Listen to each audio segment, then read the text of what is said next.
Sur le sujet « Le monde appartient-il aux touristes ?» il défendra la négative. Voici Hugo O'Haraud.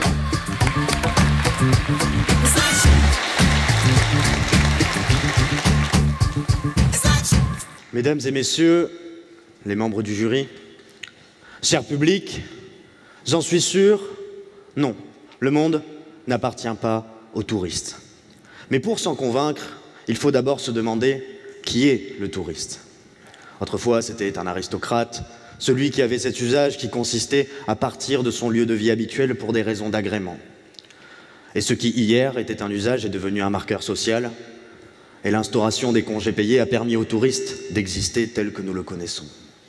Finalement, le touriste, dans son sens premier, c'est celui qui part de son lieu de résidence pour un autre endroit où il séjournera temporairement. Et tous ici nous l'avons été, tous ici nous sommes partis en vacances, en week-end. Mais lorsqu'on se demande qui est le touriste, on s'aperçoit que lorsqu'il raconte ses exploits, il devient prétentieux.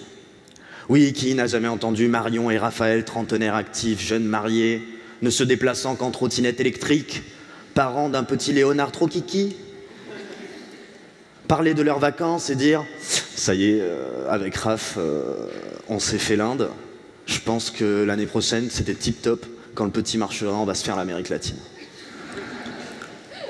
Sérieusement, le touriste fait les pays, et il va même plus loin dans l'arrogance.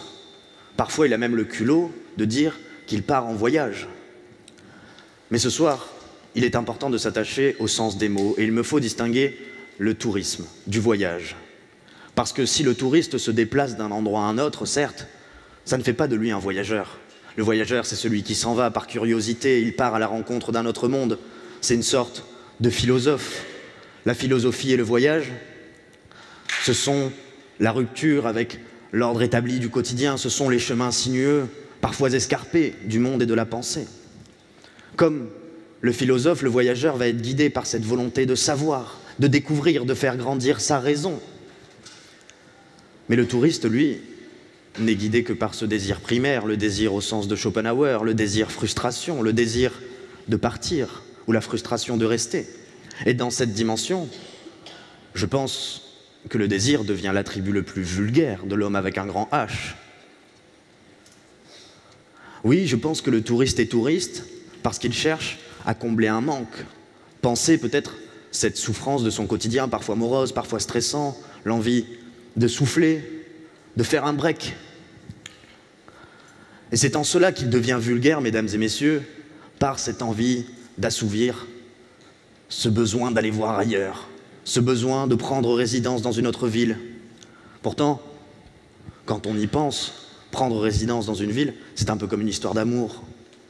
Au début, quand on s'installe dans sa ville, c'est une romance qui démarre. On l'aime, on fait attention à elle, on remarque quand elle s'embellit. Et puis, le temps passant, on la critique, on la trouve trop petite, trop grosse. On va mater d'autres villes sur Instagram, voire pire, sur des sites carrément pornographiques, style promo vacances. On continue quand même à faire l'amour, mais sans la passion des premiers émois, juste une simple visite.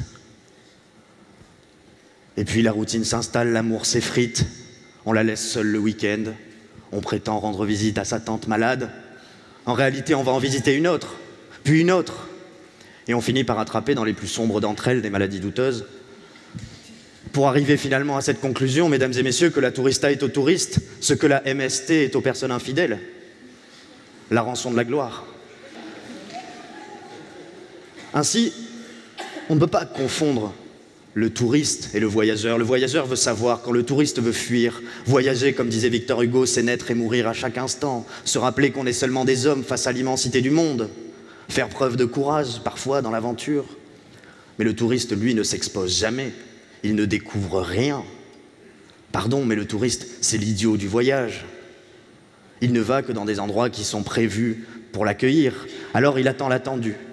Il veut que le Mont Blanc soit aussi haut qu'il le croit.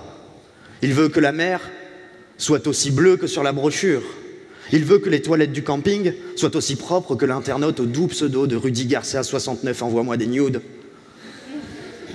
l'avait écrit dans son commentaire. Ainsi, lorsqu'on se demande qui est le touriste, on s'aperçoit qu'il est à la fois prétentieux, vulgaire aussi en écoutant ses besoins primaires, qu'il n'aura jamais la grandeur d'esprit du voyageur, ainsi on ne peut pas penser à lui confier le monde. Mais il me faut maintenant m'intéresser à l'autre aspect de la question, et savoir si le monde appartient aux touristes. Et tous ici, nous avons entendu ces expressions, le monde t'appartient, le monde appartient à ceux qui se lèvent tôt.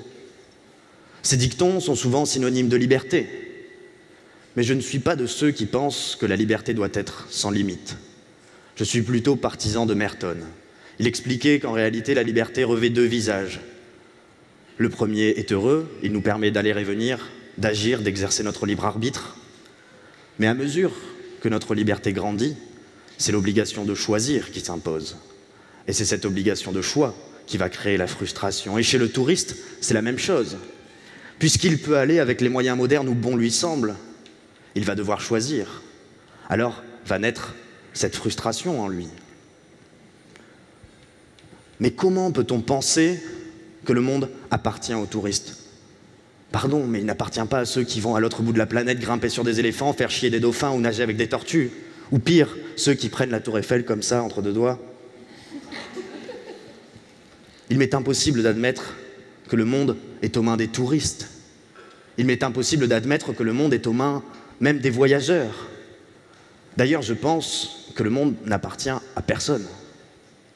Mesdames et messieurs les membres du jury, cher public, peut-être est-il venu le temps d'arrêter de se demander si le monde appartient aux touristes, ou pire, de croire que le monde appartient à quelqu'un, parce qu'appartenir, c'est détenir quelque chose en vertu d'un titre. Oui, je pense qu'il est temps d'admettre que de trop, nous avons souhaité que le monde nous appartienne.